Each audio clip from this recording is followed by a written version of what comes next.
We welcome you here tonight to celebrate 100 years of the Stanhope Football Netball Club. The club is the sum of the people involved, and the culture of the club is the indicator of the quality of those people. At Stanhope, we are proud of our culture and our club, a unique position to be in. We invite you to join us in celebrating the friendships, the wins, the hard times and the premierships. Here are some of those stories from those who treasure our club.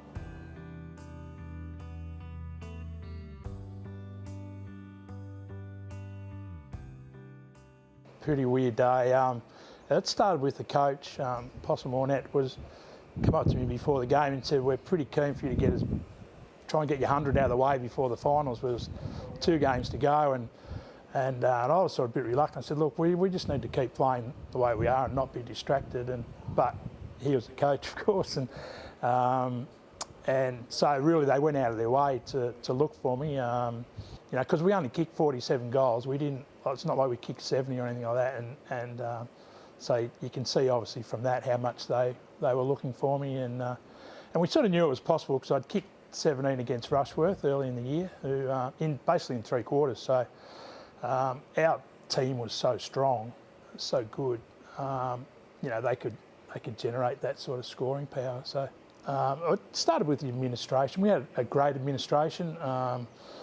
Who then go and appoint the right coach. So we had a great coach, incredible local talent, and they then just topped that off with buying in probably 5 or 6 players from outside, and the right kind of players who were prepared to hang around the club and be a big part of it. And we just had so much fun. We trained really hard, but by gee, we played pretty hard after the match.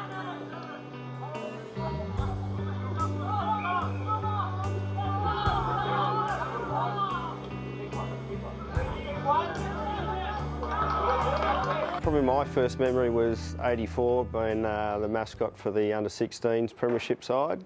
But then, yeah, probably my main memory first was '86, their premiership then. Mascot again with Simon and Troy Auld, and the after party back here. I don't know what time it was, but she was pitch black, and we were just all the kids running around outside, and ended up running into one of the light poles over there at the tennis courts and getting 4 stitches, so that was my night ended. But yeah, that was my first premiership celebration as a 6-year-old.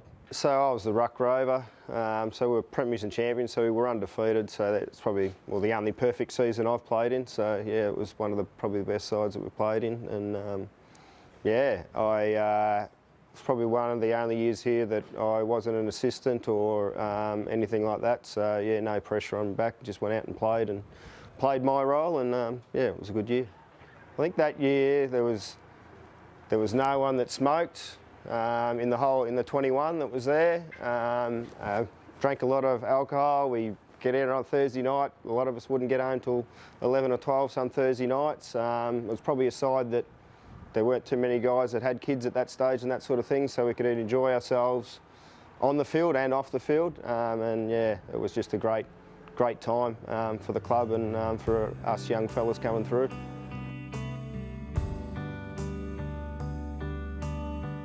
It was actually Mum. She forced me to go to a clinic that Stanhope was running in town. I did not want to go, not interested, but I went and I loved it. You were there, and I think Adam Sloan and Phil Hall were all there, and I absolutely loved it and learnt so much. So came out to the club, and I think Stanhope's just so well respected in that regards with their junior development. And you know, by my 3rd year there, myself and a handful of others were playing in 2 grand finals in the one day, which was really awesome. So yeah, loved it. Yeah, I don't think we can go past 2019, the premiers and champions that year. It really was a champion team, and it was just such a privilege to play that year. We had just worked so hard up until that year, and we had really put in the effort to develop such a fantastic team.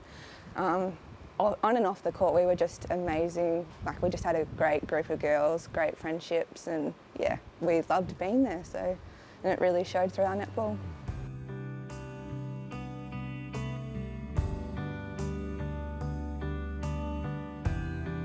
Players I've played with, I've bonded with a lot of good mates over the years, and that's why being in Queensland now, I always come back. The likes of Tony Trist and Tom Young and Oh, I can go right through the list. The 76 grand final after winning that and running the muck up and down the main street at Stanhope and whatever else, but yeah.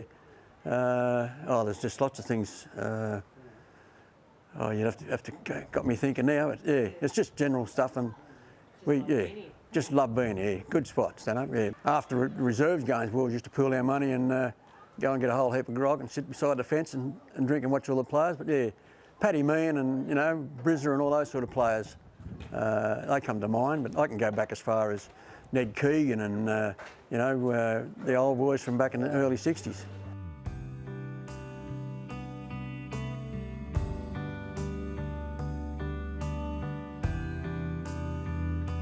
The last one was probably really memorable for me because I was crippled in the last quarter and wanted to come off. And Kylie Williams at the time said, no, you're not going off, you've got to be here at the end. Which fortunately I got through the rest of the game and was on the court when the siren went and we won, so that was great. But comparing it to the first one was because it was Stanhope's first A-grade flag, I believe. That was awesome, and I was only young. I can't remember how young, but young. Making some long-lasting, lifetime friendships with the girls. I managed to play with my daughter in senior netball, so that was nice. Professionalism has evolved, for sure. I think too with my maturity as not just a player, and once you're a coach and you see, you know,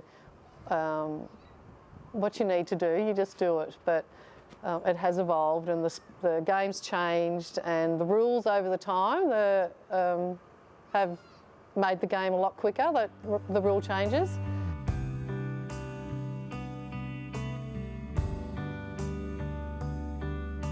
I think it was 38, either 36 or 38. There's no celebrations then, and they all got in the back of old Stinker Woolhards Cafe. Oh, yeah. And Taddy and I and a few more were all there, and Taddy went home early. He left. Oh yeah. He was only about 16. And he went out, and about 2 hours later they all come out to go home, and Taddy's on his bike leaning up against the fence next door, the cafe, the road.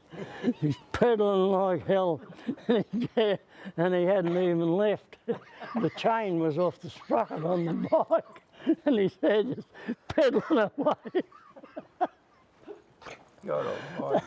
I can imagine Taddy doing That was how they celebrated their premiership that year. Yeah.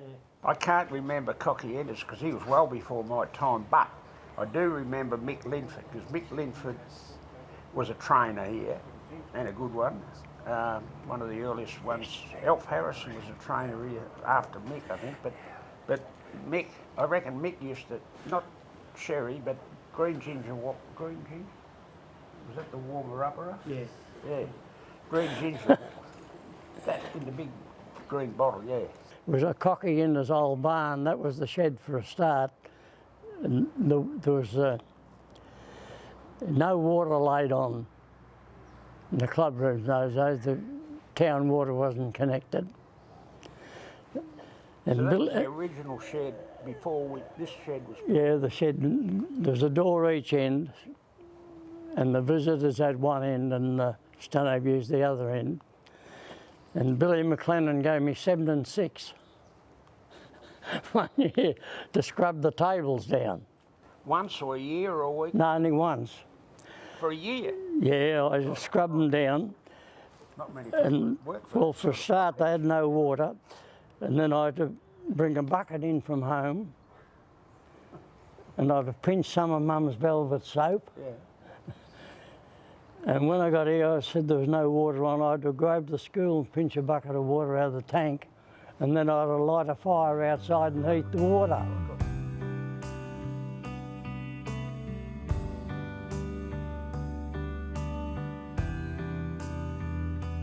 I think '98 was probably my favourite year because obviously they were fairly bad the year before, and we won a lot of games we shouldn't have won that year, and it was just through effort. And yeah, that was probably my proudest moment at the club, to be honest. Lee Hoare, I reckon, was pretty good.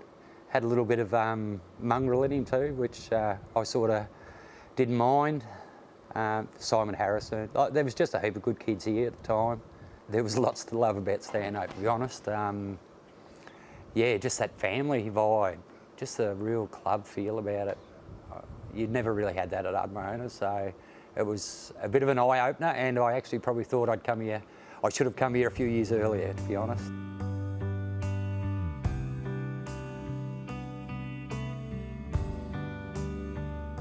When I first started, we moved to Stanhope in '78, and I can remember going to the meeting with the netballers at who's Kerry Hall now, and that was the start of the netball side of things.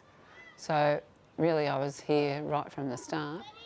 It was a bit of a boysy club back then, you know, you had to sort of fight for your netball side of things. But yeah, we've evolved. You know, we were innovative with uniforms, incentives, you know, that sort of opened up a bag of worms. But it was good, you know, it was something for the girls to play for, and yeah, made them proud, and you know, that sort of thing. And just making relationships with girls through netball, which last a lifetime.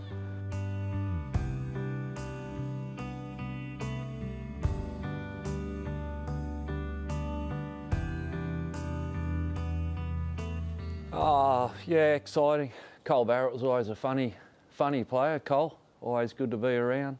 Probably Moogie Britton, exciting. Yeah, probably more steady players than anything. Mickey Auld, Murray Barrett, Russell Barrett, all from that era. Dean Poole, probably not exciting as such, but probably exciting off the ground and some of the good times we shared, but just seemed to be able to get the job done. I probably strive to have the guys ultra fit, so I probably got a bad rap for working them too hard during the week, but my sort of philosophy is you've got to be super fit and strive for the guys to achieve that. We're probably a pretty professional club all the way through, but I think when Gavin Exel come in around 2000, it sort of took us back up to another level of professionalism, and I think everybody since that period's tried to maintain that from a coaching perspective. I think club's always been really well run, but I believe the club's changed with the times, and the necessity to change with those times and keep the club strong's great credit to the general committee and the people around the club.